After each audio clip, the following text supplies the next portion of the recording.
Religious persecution is mistreatment, discrimination, or oppression based on religious belief and can range all the way from someone picking or making fun of another to restricting ability to worship, all the way to taking another person's life. The perpetrator could be a government, a group of people, or even just a single individual, and could even be a family member, friend, or acquaintance. When it comes to verbal attacks, there is likely little disagreement among Christians that Jesus would like to see us turn the other cheek.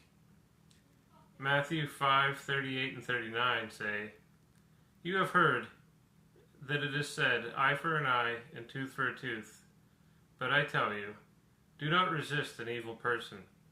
If anyone slaps you on the right cheek, turn to them the other cheek also." In this verse we may think of slap as a form of physical assault, but in the days that it was written, a backhanded slap on the right cheek was a gesture of contempt meant to be publicly demeaning to another and not intended to cause physical pain.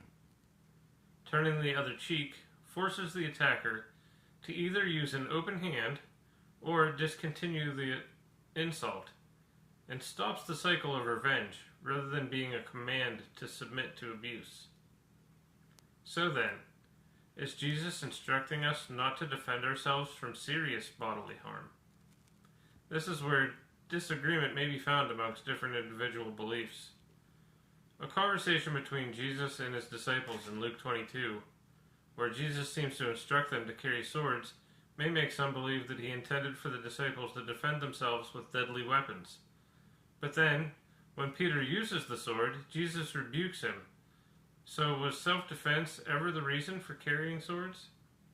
2 swords certainly doesn't sound like it would be enough for 12 disciples in a battle.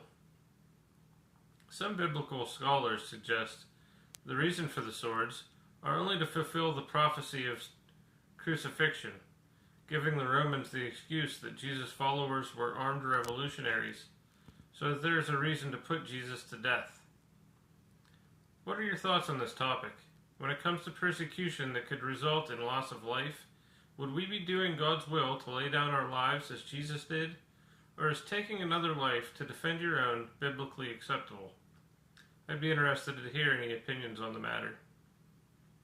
I thank you guys for listening, and God bless.